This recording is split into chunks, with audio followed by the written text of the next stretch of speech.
सभी को नमस्कार। मैं BL Gujar, Controller of Mines, Indian Board Nagpur. I am going to cover the comparative analysis between the onshore auction rule and offshore auction rules.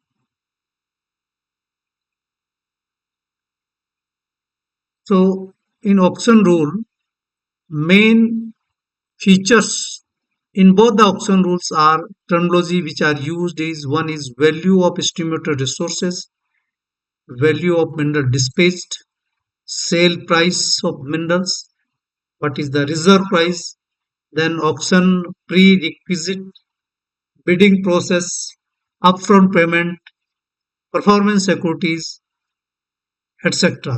So I am going to cover one by one these items. So this is the value of estimated resources in both the cases. For the land case and in offshore, it is value of estimated resources means total quantity multiplied by the average sale price published by Indian Bureau of Mines. So this will come as a value of estimated resources. And then amount payable by bidders on dispatch of minerals. This is the total quantity mineral dispatch in a month multiplied by the average sale price published by IBM and the percentage of bidded by the bidders. So this is example. Suppose 1000 is a rate and 1 million ton production per month. 10% is the highest bid he got the mineral concession. Then this amount will be 10 crore rupees. So this is how the amount to be payable as a bid premium is calculated. Then jurisdiction and scope. As we are aware that in the onshore auction rules, the governs the land-based mining within the states, administered by the state government, applicable to all minerals except hydrocarbons and atomic minerals. Whereas in offshore, this is governed in offshore areas, territorial water, continental shelf, and it is administered by the central government through a administering authority, and all minerals are covered except hydrocarbon and atomic minerals. There is no concept of major mineral and minor mineral in case of offshore areas.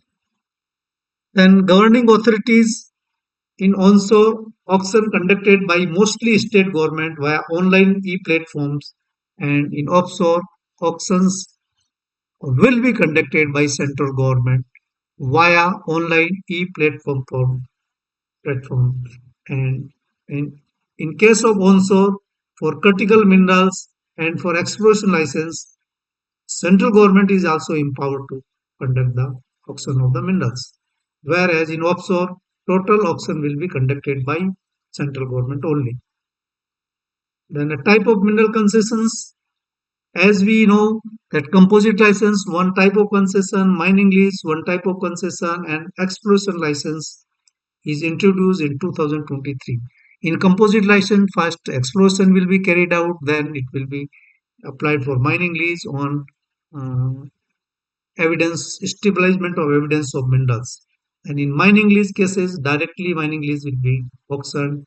In exploration license, first exploration will be carried out, and after exploration, that area will be put for auction of the mining lease. In offshore areas, there are only two operating rights. One is composite license, another is a production lease. There is no concept of exploration license in offshore areas. Prerequisite for the auctions. The prerequisite of auction is the areas should have been demarcated by DGPS and all these total stations, and areas should be demarcated by giving the coordinates of the area. Evidence of minerals. There should be evidence of minerals as per MEMC rules and as per mineral evidence of mineral resources rule of offshore areas. Then type of land should be declared for before auctioning of the block, and value should be estimated in the mineral blocks.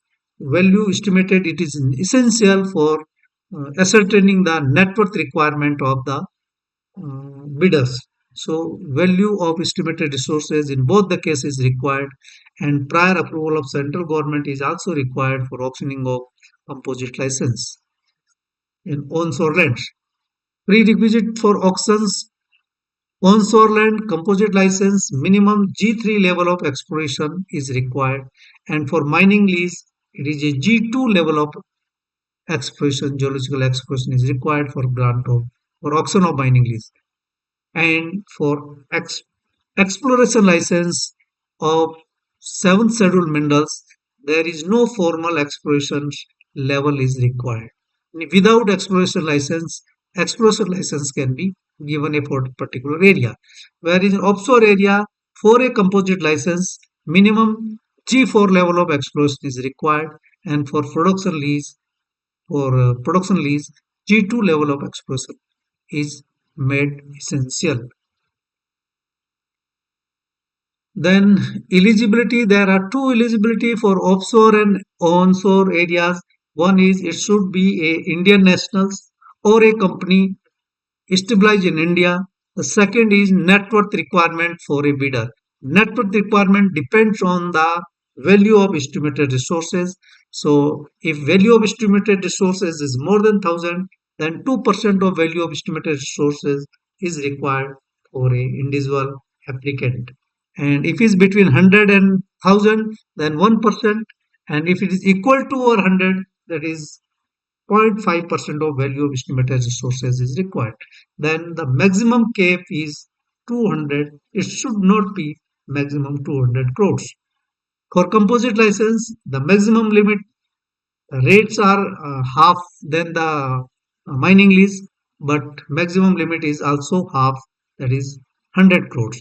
And where no formal value of estimated resource is calculated, then the net worth requirement will be only 25 crores. So these are the net worth requirement for any person to take participation in the auction block. Similarly, in offshore area, the same percentage is given, but maximum limit is reduced. Maximum net worth requirement is kept 100. And similarly, for composite license, it is 50, and where no resource is estimated, it is 25 crore. So, if we compare both, then we can say a maximum requirement of for a mining lease in onshore is 200 crores, and whereas net worth requirement, whereas offshore it is 100 crore. For composite license, in land case it is 100 crore, whereas composite license in case of offshore it is 50 crores. So it is half of that net worth requirement from the land. So this is a ML 200 crores, then CL 200 crores, and maximum requirement for EL is 25 crore. Similarly, offshore it is 100 crore and 50 crores. Then bidding parameters. The state government bidding parameter is there should be a reserve price. What is the reserve price? The state government or central government shall specify a minimum percentage of value of mineral to be shared with the government. So that will be the reserve price. Then the bidder to quote the percentage of value of mineral space equal to or above the reserve price. Then only he will be able to get the mineral blocks.